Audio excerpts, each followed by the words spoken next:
భోజనాలు ఏర్పాటు చేయబడ్డాయి. అయితే ఈ కార్యక్రమం తర్వాత అందరూ కూడా భోజనాలు చేసేవలసిందిగా చేసుకుంటున్నాం. దేవునికి స్తోత్రం. లూకాసు వార్తల నుంచి ఒక చిన్న మాట చదివి ఒక 4 విషయాలు చకచకా నేను మీతో పంచుకొని ప్రార్థన చేస్తాను. దేవునికి స్తోత్రం. లూకా రాసినటువంటి సువార్త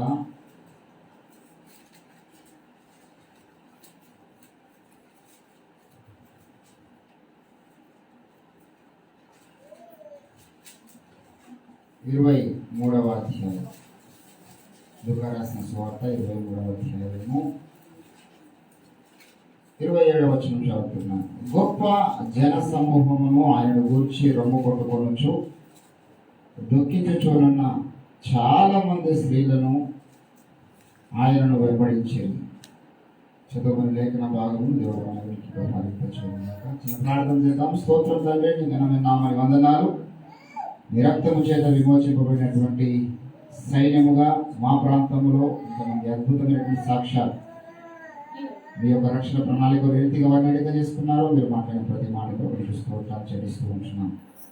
ఘనమైన దేవ, మరొకసారి ఇంత అద్భుతమైన సహవాసం ఈ యొక్క మెన్స్ డే సందర్భంగా మేము కూడా నీ యందు ఆనందించాలనేటువంటి మంటతో ఆశతో సరిగ్గా వచ్చిన ప్రతి ఆశీర్వదించండి. కొద్ది నిమిషంలోని బలహీన రాసులు మాట్లాడబోతున్న కానీ ఆత్మ చేత నింపి మాతో మీరే మాట్లాడి మహిమానంత ప్రభావం మీరే పొందమని యేసుక్రీస్తు నామమున ప్రార్థన సమర్పిస్తూ ఉంటున్నాను. ప్రభునందు నాకు అత్యంత ప్రియులారా, చదవబడిన లేఖన భాగంలో చాలా మంది స్త్రీలు ఆయనను వెంబడించినట్లుగా కనబడుతూ ఉంది. దేవుడు స్త్రీని చేసినటువంటి ఉద్దేశం మనందరికీ తెలుసు. తక్కువ ఎవరైనా ఆన్సర్ చెప్తారా? What purpose does God has created women అనే విషయాన్ని చెప్తారా? ఎందుకు దేవుడు చేశాడు స్త్రీని? ఏ ఉద్దేశంలో దేవుడు చేశాడు స్త్రీని? స్త్రీని దేవుడు చేయడం గల కారణం ఏం చెప్పండి. మీ గురించి మిమ్మల్ని చేసిన ఉద్దేశం వండర్ఫుల్. పురుషుడికి సాటి అయిన సమానమైన సాటి అయిన సహకారిగా ఉండాలి అనేటువంటి ఒక ప్రత్యేకమైనటువంటి ప్రణాళిక. సో మీ సహకారం లేకపోతే పురుషుడు ఏమి చేయలేడు. మీ సహకారం లేకపోతే క్రీస్తుడు లేడు. క్రీస్తుకు మనం అందరం కూడా సాటి అయిన సహాయం అని లేఖనం తెలియజేస్తూ ఉంది. మన దేవుడు చేసిన ఉద్దేశం ఏంటంటే పురుషుడికి సాటి అయిన సమానమైనటువంటి సహకారులుగా ఉండడానికి చేస్తున్నాడు. పురుషుడికి ఏ యొక్క జీవం ఉందో అదే జీవముకు స్త్రీకి వచ్చింది. పురుషుడికి ఏ యొక్క స్థానాన్ని దేవుడు ఇచ్చినాడో అదే స్థానాన్ని దేవుడు స్త్రీకి ఇచ్చినాడు. స్త్రీ లేకుండా పురుషుడు లేడు, పురుషుడు లేకుండా స్త్రీ లేడు అంటాడు కొరింథీయులకు రాసినటువంటి మొదటి పత్రిక 11వ అధ్యాయం 3-4 వచనాల పౌలు. సో కాబట్టి మీరందరూ కూడా అన్ని విషయాల్లో దేవుని యొక్క ప్రణాళికలో మీరు సమానం. అందుకే యేసుక్రీస్తుల వారు ఎక్కడ కూడా స్త్రీలకు పక్షపాతం చూపిన వాడిగా కనబడడు. కొన్ని విషయాలు అధికార సూచనగా పురుషునికి చేయబడ్డాయి, సంఘక్రమము కానీ కొన్ని కార్యక్రమాలు. కానీ మిగతా అన్ని విషయాల్లో యేసు ప్రభుల వారు స్త్రీలకు ప్రత్యేకమైనటువంటి ప్రాముఖ్యత ఇచ్చిన వాడిగా కనబడుతున్నారు. యేసు ప్రభు పరిచర్యలో స్త్రీలకు పెద్దపీట వేసిన వాడు కనబడుతున్నాడు. ఆయన కొంతమంది స్త్రీ ఒకరోజు ఒక స్త్రీ వచ్చి దేశంలో ప్రభు నీ పాదాలు ముడతానండి, నీ పాదాలు కడుగుతానండి. అప్పుడు యేసు ప్రభుల వారు ఆమెను ఏమాత్రం కూడా గద్దించలేడు, వెళ్ళగొట్టలేడు. ఆమె చేస్తున్న పని ఆమెకు చేయలేదు. అంటే ఎంత ప్రత్యేకత యేసు ప్రభుల వారు ఇస్తున్నారో గమనించండి. ఆమె ఆయన దగ్గరికి పోవడానికి అవకాశం కల్పిస్తున్నాడు, ఆమె తాకడానికి అవకాశం కల్పిస్తున్న వాడుగా ఆయన కనబడుతూ ఉన్నాడు. ఒక మంచి కార్యం తను చేస్తుంది. మత్తయి సువార్త 23వ అధ్యాయంలో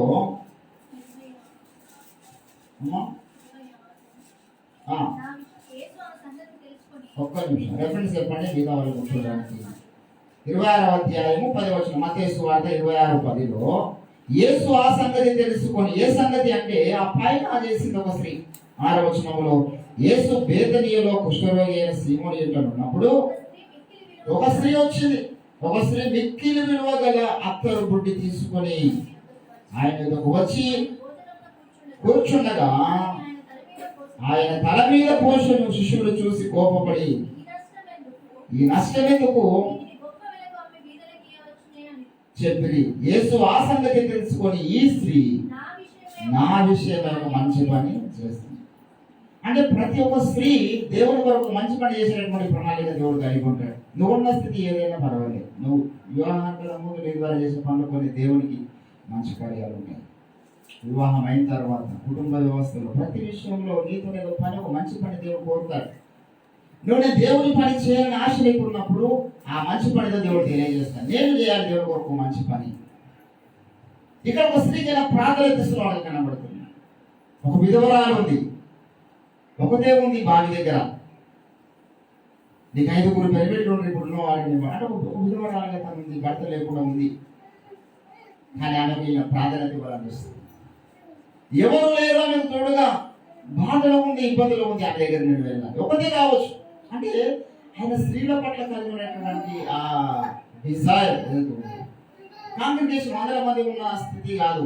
ఆయన సువార్త చెప్పడానికి వెళ్ళినటువంటి ఆ స్థలం, ఆ యొక్క పరిస్థితి ఒక్క స్త్రీని బలపరచడానికి ఆయన వెళ్ళిన వాడుగా కనబడుతుంది. స్త్రీలకు ఆయన ఇచ్చినటువంటి స్టేటస్.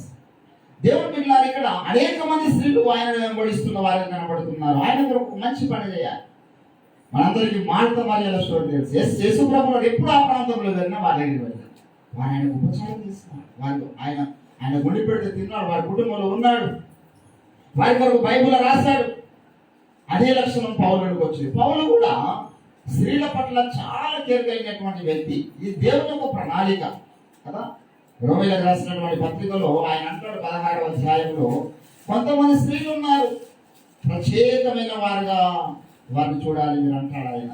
రోమీలకు రాసిన పత్రిక 16వ అధ్యాయము దయచేసి మొదటి వచనంలో చూస్తే,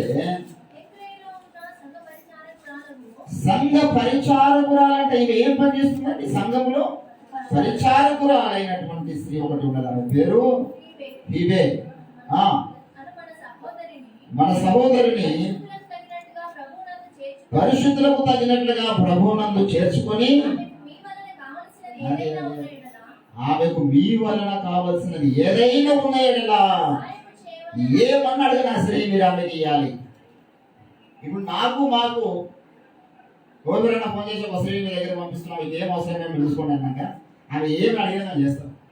మా తల తాకట్టు పెట్టేనే చేయడానికి మేము కోరుకుంటాం ఆయన చెప్పిన తర్వాత. ఎందుకంటే ఆయనకు ఉన్నటువంటి ఉన్నతమైనటువంటి గౌరవం స్త్రీల పట్ల. అదే లక్షణం ఈరోజు పౌలులోకి వచ్చింది.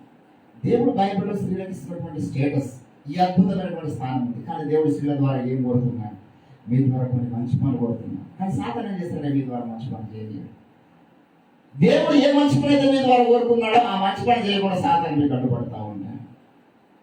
సృష్టి క్రమంలో అవ్వమ్మ అనుమానించింది, సాతాను వచ్చి ఆమెలో అనుమానాన్ని పుట్టించిన. కానీ యేసుప్రభు అంటాడు మార్త మరియ దగ్గర, మనం నమ్మిన ఏడల దేవుని మహిమను చూస్తాం. యేసుప్రభు ఏమో మీరు నమ్మాలని కోరుకుంటున్నాడు, సాతాను ఏమో మీరు నమ్మకూడదని కోరుకుంటున్నాడు. అనుమానాలు పుట్టించడానికి సాతాను ఏమో ప్రణాళిక ఉంటుంది. ఒట్టొట్టిగాని దేవుని బిడ్డలారా, నా జీవితంలో ఒక నిజ సంఘటన నేను చూసిన.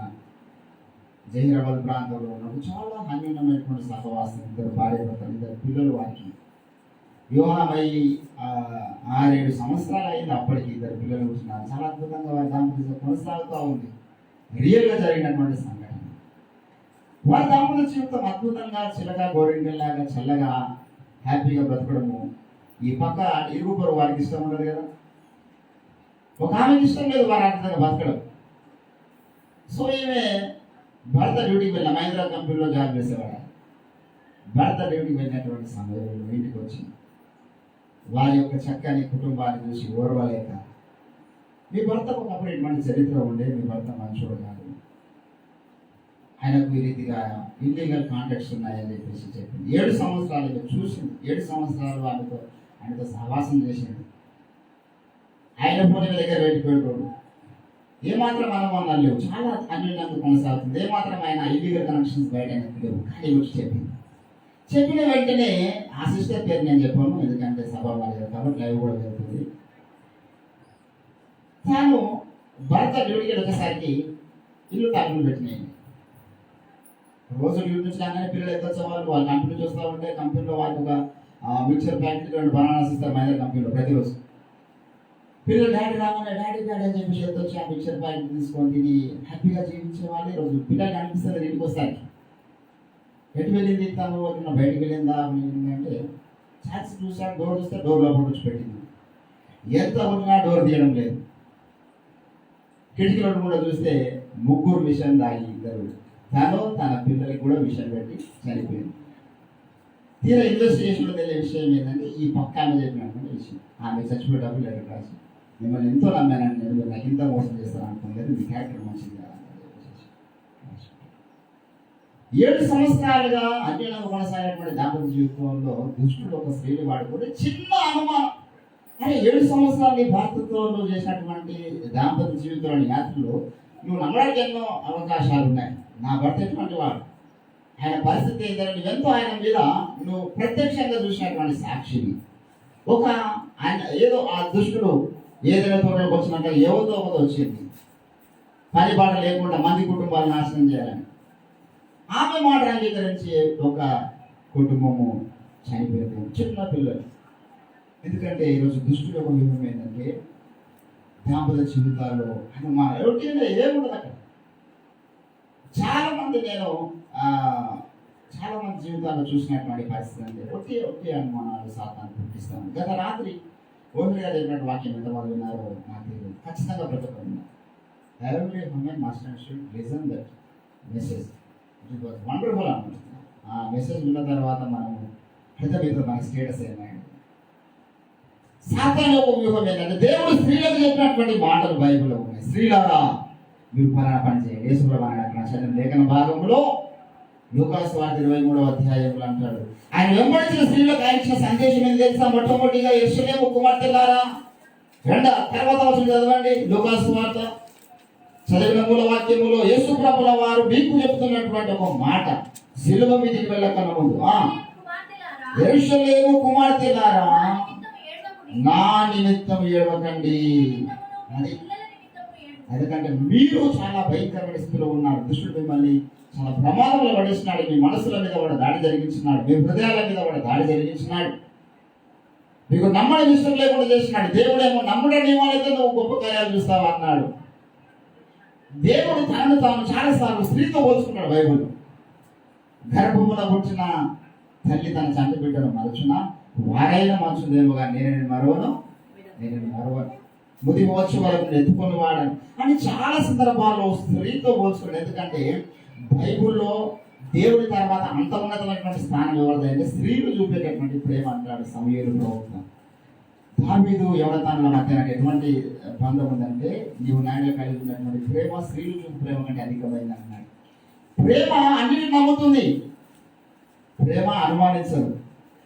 స్త్రీలలో సహజంగా ఉండే లక్షణం ఏంటంటే ప్రేమ అనేటువంటి లక్షణం. ఎవరో సాక్ష్యాలు చెప్తూ మాట్లాడినారు, మేబీ అక్క అనుకుంటాం. స్త్రీలు అంటే బాధ్యత గలవారు ఉన్నారు. ఒక కుటుంబ బాధ్యత మనకు ఉంటుంది, పిల్లల పట్ల ఎటువంటి బాధ్యత, ఎంతో ఫ్యూచర్ ప్లాన్స్ ఉంటాయి. పిల్లలు ఇప్పుడు నాకు ఒక కొడుకు బిడ్డ, ఇప్పుడే వాళ్ళ పట్ల ఎంతో బాధ్యత కలిగి ఉన్నాయి. నేను ఏం చేయాలి, నా కూతురు ఏం చేయాలి, ఎట్లా చదివించాలి, వాడు ఎట్లా ప్రయోజనం, ఎట్లా ప్రభుత్వం వాడే విధంగా ఎంతో బాధ్యత. నా ఫ్యామిలీ గురించి, నా సెటిల్మెంట్ గురించి, అంటే బాధ్యత ఎక్కువగా పురుషుల కంటే ఎక్కువ స్త్రీలకు ఉంటాయి. ఎందుకు ఈ బాధ్యత స్త్రీలలో పెట్టాడు? ఎందుకు? ఇంతకుముందు ఎవరు చెప్పిన సాక్ష్యం చెప్తుంటే మనకు మానస అనుకుంటారు, మనము ఈజీగా ఏడవగలుగుతాం. పురుషుడు ఏడవలేడు త్వరగా, కష్టంగా ఉంటుంది. మన స్వార్థ ప్రకటించినప్పుడు యేసుక్రీస్తు ప్రేమను మాట్లాడుతున్నప్పుడు ఇంతకుముందు ఒక ఆంటీ గారు సాక్ష్యం చెప్తుంటే అందరూ వేశారు.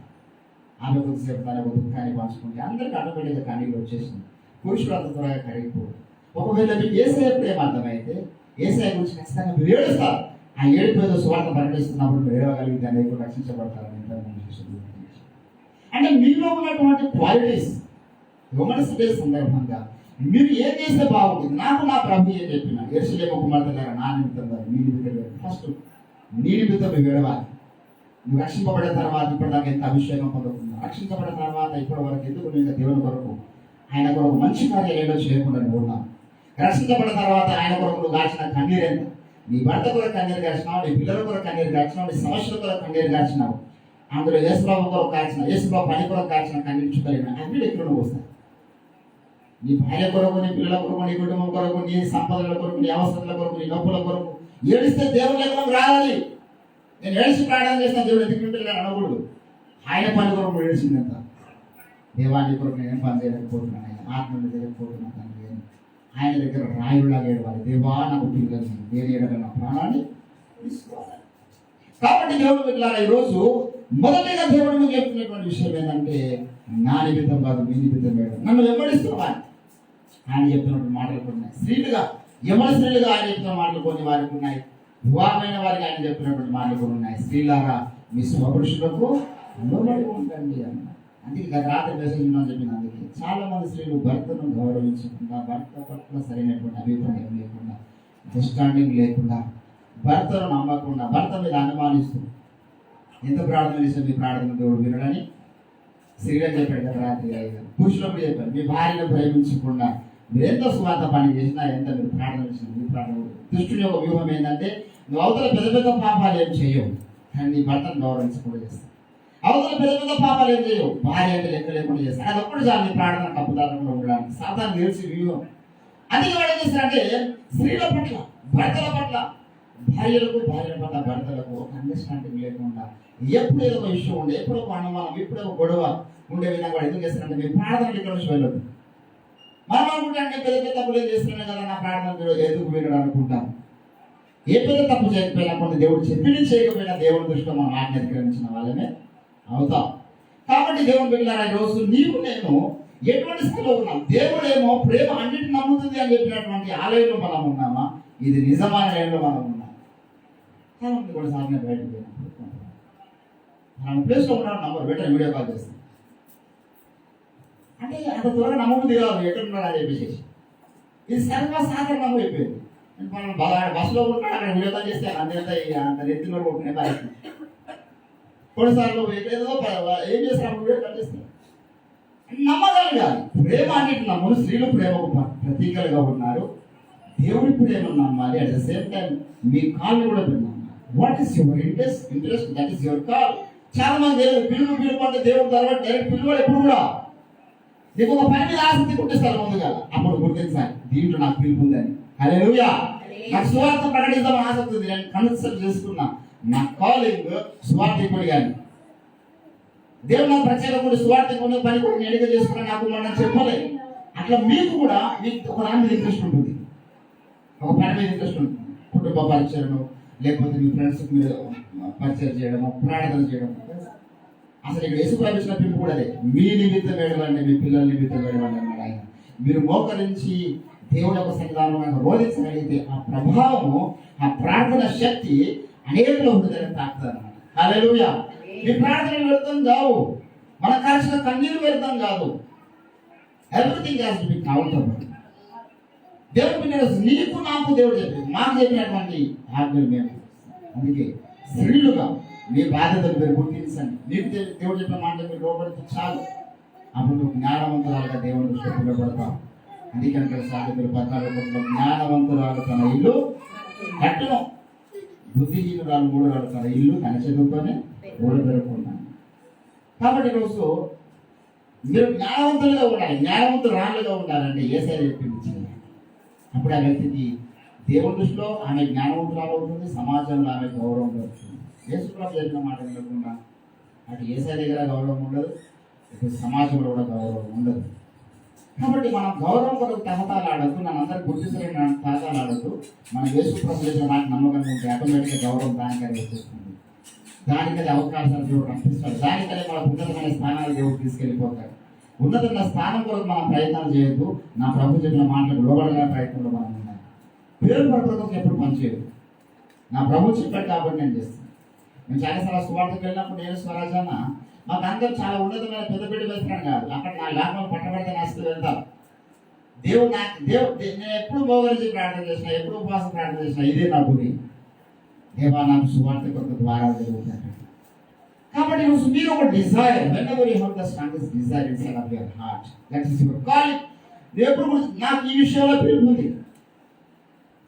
ఈరోజు స్త్రీగా నీ బాధ్యతలో గుర్తించినట్లయితే, పురుషులుగా ఇప్పుడు వాళ్ళ మీద మాట్లాడారు, వాళ్ళ బాధ్యత వాళ్ళు గుర్తించారు. అందుకే లోకంలో ఒక సాధన కుక్కపాటి కుక్క చేయాలి, గాడి పని గాడి కనుక గుర్తుంచుకోండి. స్త్రీ యొక్క స్టేటస్, స్త్రీ యొక్క బలము కానీ, స్త్రీ యొక్క ఉన్నతమైనటువంటి స్థానం పురుషుల కంటే నా దృష్టిలో స్త్రీయే ఉన్నతమైన స్థానం. ఎందుకంటే తెలుసా, ఒక స్త్రీ యొక్క విలువ వాడికి తెలవాలంటే ఆడు పెళ్లి చేసుకుని పిల్లలు అంటే తెలుస్తుంది. ఇప్పుడు నా కొడుకు బిడ్డని 1 అవర్ హ్యాండిల్ చేయలేదు. 1 అవర్కే రఫరఫ్ చేస్తూ ఉంటావు, సదాయిస్తావు. ఆ అవి ఎట్లా హ్యాండిల్ చేస్తున్నావు? అసలు పిల్లలు అనే ప్రక్రియ ఎంత అసలు ఎవరైనా ఉంచాలి? ఆ ప్రక్రియకి, ఆ ప్రసవ వేదన అనే ప్రక్రియకి సన్మానించాలి వారిని. దేవుని తరగతి స్థానంలో వారిని గౌరవించాలి. నేను ప్రత్యక్షంగా ఉంటాను. నా భార్య డెలివరీస్ 3 నార్మల్ డెలివరీస్. ఎంత వేదన ఉంటుందో నాకు తెలుసు. కన్న తర్వాత అసలు కన్సీవ్ అయినప్పటి నుంచి కూడా తిండి అరగదు, ఎన్ని రకరకాలు 9 నెలల దాకా మోసి ఇక్కడ ఉండదని చెప్తారు డాక్టర్, ఇక్కడ ఉండదని చెప్తారు. ఇళ్ళంకల్నే వాడుకోవాలి. ఎవరు దంటరు, దుంపదంటారు, బరువులు మోయదంటారు. అవన్నీ కష్టాలు. గత రాత్రి నన్ను గమనించలేదు. Surgery operation. ఒక నైట్ పడుకుంటే ఈ పక్క మండుతున్నాను. నేను స్వరాజన పోలేదు. ఫ్రీజర్ అన్న కొంచెం పక్క మీదకి వేయనన్నా. ఒక్క నైట్ 9 నెలలు ఇవి భరించాలి. డెలివరీ అయిన తర్వాత కదలేని పరిస్థితి. కడుపంతా చెప్పుకొని ఒక కుమారుడు జన్మనిస్తుంది. మళ్ళీ ఎన్నో పనులు. వారిని కన్న తర్వాత వారిని పెద్ద చేయడము, వారిని అడగడము, తోడవడము. పురుషుడు దేవుడి పాత్ర ఫలించి అభివృద్ధి పొందాలని దేవుడు చెప్తున్నారు. పురుషుడి పాత్ర ఏమో 2 నిమిషాల పాత్ర ఉంది. వాళ్ళు మొత్తం జీవితకాలం అంతా పాత్ర స్త్రీ. వాళ్ళు గౌరవానికి పాత్రుడు. పురుషుడి పాత్ర లేదు. రీప్రొడక్టివ్ విషయం దేవుని పెట్టాలంటే మీ యొక్క స్టేటస్ ఎప్పుడు మిమ్మల్ని మీరు చిన్న వేసుకోవద్దు. You are the great persons. ఎప్పుడైతే నువ్వు అంత ఉన్నతంగా ఊహించుకుంటావో దేవుడు నేను ఉన్నతంగా పెడతాడు. నీ స్టేటస్ ను మర్చిపోవద్దు. ఈ లోకంలో ఒక మానవుడికి జన్మనిచ్చినటువంటి ఆ ఎక్స్పీరియన్స్ నీకు ఉంది. ప్రసవ వేదన ఎక్స్పీరియన్స్ నీకు ఉంది. నీకు తెలుసు ఒక కుమారుడు అనడం ఎంత కష్టమో. ఏదో నువ్వు ఆత్మీయంగా కూడా వెళ్ళి స్వార్థ ఎత్తు వెంట రక్షణ పొందాలంటే కాదు. నువ్వు వాళ్ళకి స్వార్థ ఎత్తిన తర్వాత 9 నెలలు నువ్వు ఏదైతే కడుపులో ఉన్న బిడ్డ గురించి చూస్తావో, బాబు పాపను వాడి కదలము, వాడు తిరగడము, ఆ కదలికలు అన్ని గమనిస్తూ ఉంటారు 9 నెలల దాకా. అదేవిధంగా స్వార్థ చెప్పిన వారి గురించి కూడా మనకు కాన్సన్ట్రేషన్ ఉండాలి. కొన్ని రోజుల వారు ఈరోజు స్వార్థ చెప్పి వెంటనే తెల్లారి మర్చిపోతే వాడు ఉంటాడు, అక్కడ ఇలా కనబడుతుంది. స్వార్థ చెప్పి వారి మీద దృష్టి పెట్టి వాడికి ఒక మర్చిపోవద్దు. వాడిని ఏసు ప్రభువులకు వచ్చిన తర్వాత నువ్వు మర్చిపోదు. వాడి బాసుని ఏమైనా అయిపోయింది ఆ పని చాలా మంది విడిచిపెడతారు. పుట్టగానే కనీసం కాబట్టి నేను వాడికి పాలియ్య, వాడి కడగతులు వాడి పెరుగుదల. ఒక వ్యక్తి నడిపిస్తున్న మీరు వారిని ఖచ్చితంగా బలపరచండి.